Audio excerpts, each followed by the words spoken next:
let's take a look at your third page of the handout that I gave you. Okay, so we have. This one? Yeah, it should say ambulance mode, or ambulance. And then mode 1, mode 2, and mode 3. Okay, so you have some homework to do this week. We're going to do, let's set a,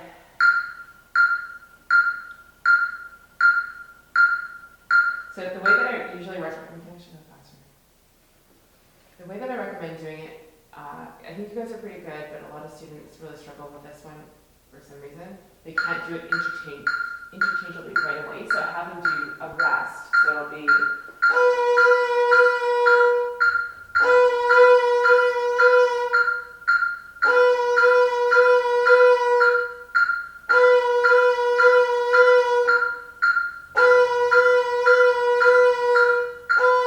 okay, before we start interconnecting everything. That's why it's really important to have good bow technique and have bow independence when you're doing it. Otherwise, when you do stuff like this, it becomes a problem. Okay, let's just go a little bit slower. But your goal for next time, I think I set at least 120.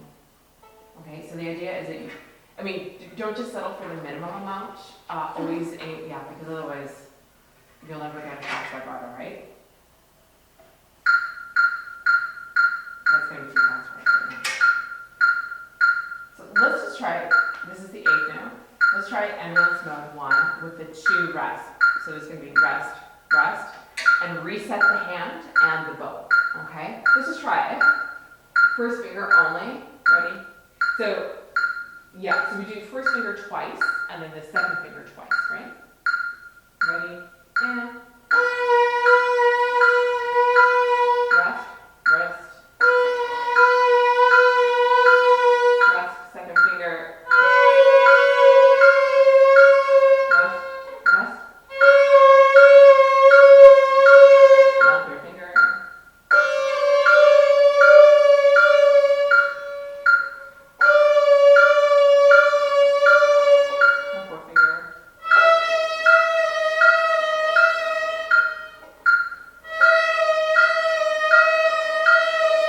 I should have mentioned, yeah, we're going to do that now.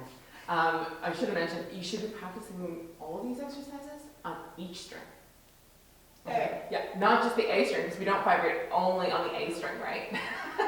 We vibrate on every string. Okay, can we do that one again? So remember, one down bow on one finger and an up bow. And then as well, then you do the second finger, third finger, fourth finger. And ideally you would go all the way back, okay? And it should be very fluid. Let's try it one more time. First finger on the A string. You know what? Let's try the D string. Let's try the D string. Ready? And.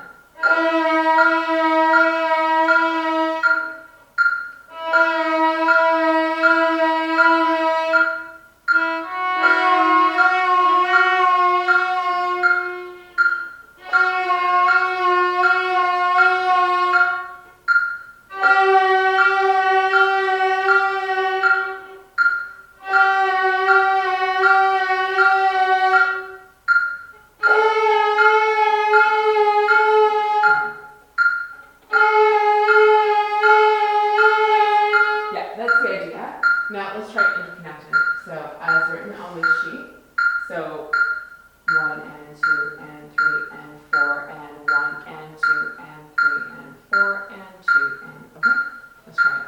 This is just 80, remember we have to do 220. Let's try the G string. Okay, G string. Ready? And.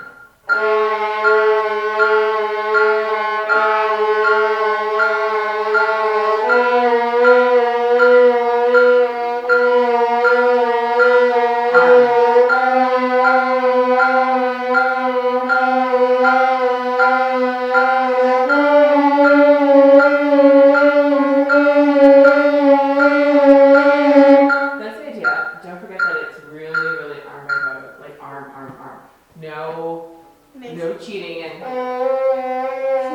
okay, no wrist vibrato, really arm vibrato. Okay, and then the last exercise. Okay, so this one you should practice with your scales. Okay, I would suggest maybe not doing, because most of you are doing are like grade 5, 6 level scales. There's a lot of like sharps and flats in them.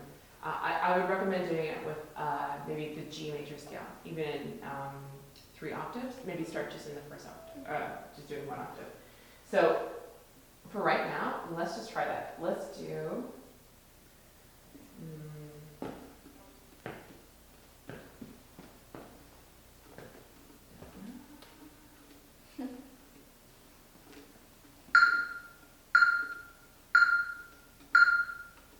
Let's just try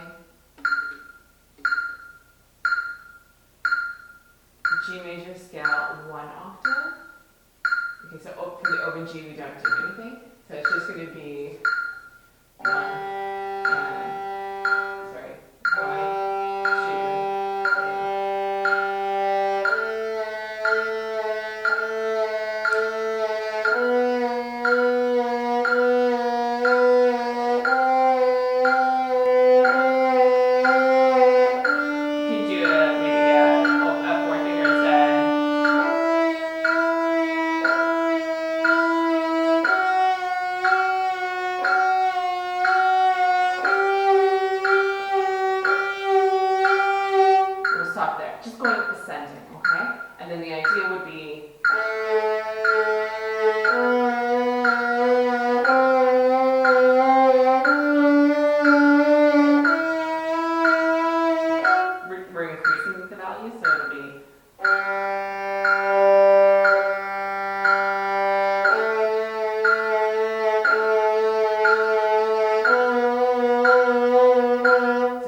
4th finger on the way up.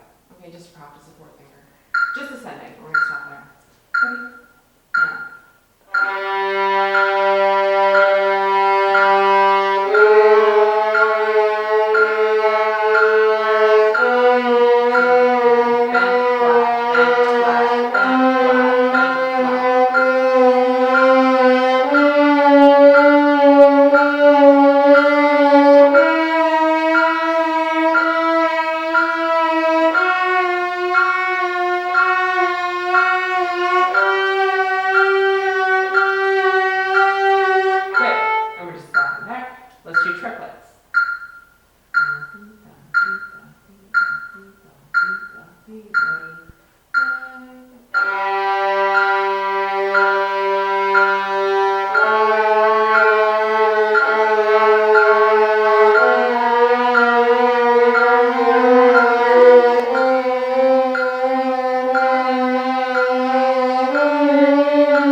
Your fundamentals shouldn't fall apart, right? Like you were doing so well, and then as soon as you kind of got more difficult, or to an exercise, I didn't include those in the time that you did it. Yeah, so you didn't have a chance to practice it. So the idea is that your technique doesn't fall apart and you go back to bad technique. Okay, I would just say, so in your case, you have a tendency to revert back to a really tight, like this kind of wrist vibrato. It's really tight. It's almost you can't hear that you're doing vibrato. And in your case, I would say that I don't actually hear or see the oscillation, and then what happens is I find that these fingers get really tight. Yeah, they get too close together. They should just be relaxed. The whole idea of our vibrato is to really relax a little bit more, okay? So I would say that would be something to work on, okay? Your question? Well, when you do the third finger, yeah, how many fingers do you keep down? Good question. I guess it depends. So I'm actually putting down my second finger.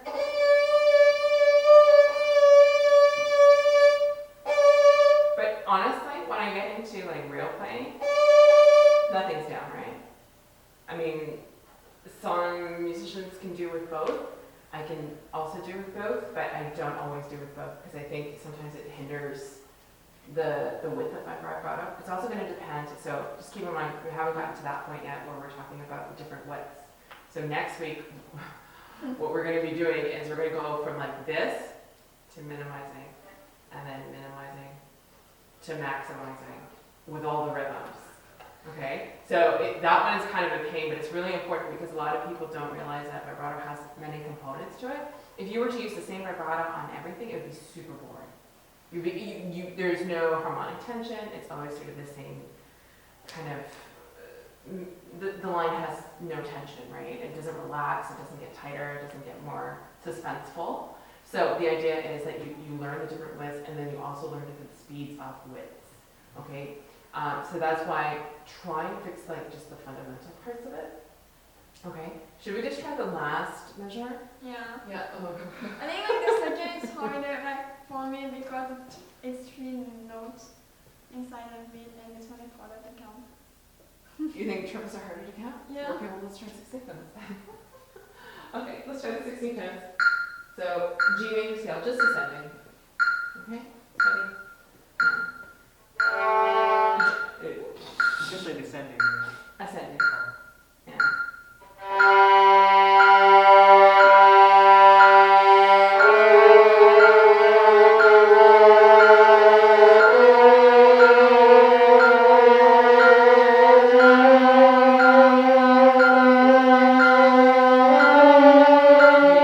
You're messing me up. Because we're not doing it all at the same time. So it's 1 and 2 and 3. You know, when I put the third finger down, it barely moved. Which one? The third finger, when I was like this moved, right? And Yeah, then your first finger is this better. moved. Yeah, that's And great. then when I put this down, this barely moved. Yeah, that sucks. Okay. Sorry. So that might be a weak finger actually, which is funny. I think that's fine. What's wrong with that? But I have to lift though. That's okay. Don't worry about it. Yeah, lift it. It's okay. Okay, I'd rather have a maximum. Yeah, just the whole thing about not lifting your fingers is like, don't give me the finger, right? Okay, and don't have your fingers all poking up like this. It looks bad, okay? And it just kind of makes you look like a super amateur. But so the idea is just have your fingers right over top of the fingerboard. Don't give anyone the finger, okay? What about your fourth finger? Do you feel comfortable with the fourth? No. Oh. It feels so insecure. It's like slide. Or no, it shouldn't slide. It should pivot. Yeah. What if you held down your third finger? Because keep in mind, the fourth finger, we don't need to be like, we don't need like, see, my finger goes up, right? It's not about maybe speed and stuff. Everyone's weak finger is the fourth finger. So it's the one that I ask my students to develop the most through these kind of exercises. Okay, it's really important. Because you'll see a lot of musicians, and probably you'll recognize it a lot more when they're playing, they won't vibrate their fourth finger. Because it's hard, and you have to vibrate it on a very quick note. No, in my concerto, I have some notes with the fourth finger and I don't vibrate them, right? Because when I try to do that, so I just don't. Yeah, okay. So the idea is that you do. Okay, so I think everybody should maybe work on, first of all, so you'll get the PDF in literally like 15 minutes, it's already scheduled out. So you'll get the PDF of this, so you always have it. Then the other thing too is the Google slides. You'll also get all the explanations are in there. Okay, even in the speaker's notes. So if you have any questions, it's there. They're all attached to YouTube videos that you can watch as well. It's super important. I don't recommend practicing, like we're doing a workshop, so we're spending like a good hour and a half doing it. I don't recommend doing that at home. Okay, so spend time working on the different types of exercises every day and work building back up and working on the strength of fingers, your endurance as well, and developing some muscles in here. One good thing, if you have some soup cans or something that's not too jiggly, like not beans, for example, or something like that, maybe some soup cans, so you can develop the muscles without really having something heavy. You know, so something light, just to have in your hand, okay, when you're doing it. So that way you're developing your muscles a bit more. Because when we start doing the next week, we're going to do the swells.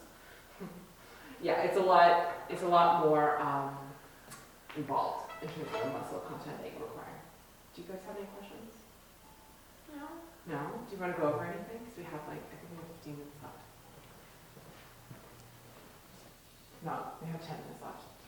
Do you have questions on anything? Or is there something particular you'd like to work on or go over? I think you just need more practice. Okay. Well, why don't we do the ambulance, why don't we just do the ambulance mode number 2? Okay. Okay, let's focus on number 2. Number 3, I think both require a little bit more time, especially on the last measure. And we'll maybe work on that a little bit in your lessons as well, okay? Let's just do, what do we do? Ambulance mode number 2. Let's increase the speed. So that was only 60. Oh, no, sorry. I think it was 80 and then we moved it for, let's knock it up to 100. No, 120.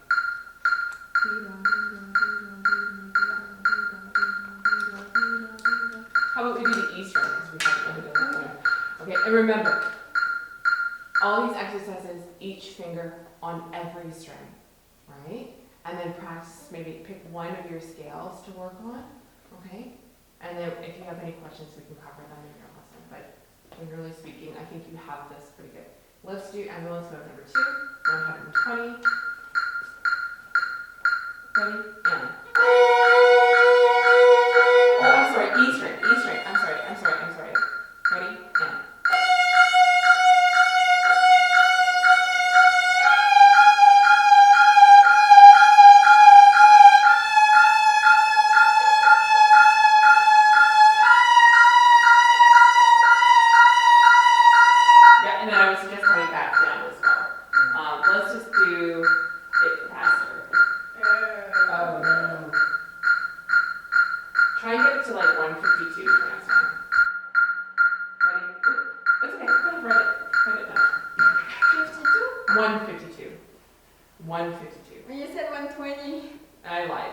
Now I mean 152. Sorry. Don't settle for the slowest. Always push yourself to do the highest, right? This is 140. E string. Ready? And.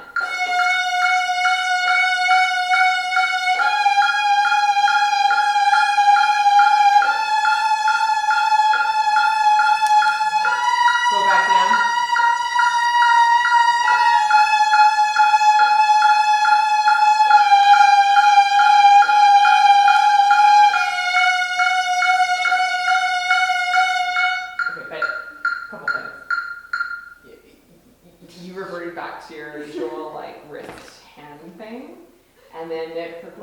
It looks pretty good, right?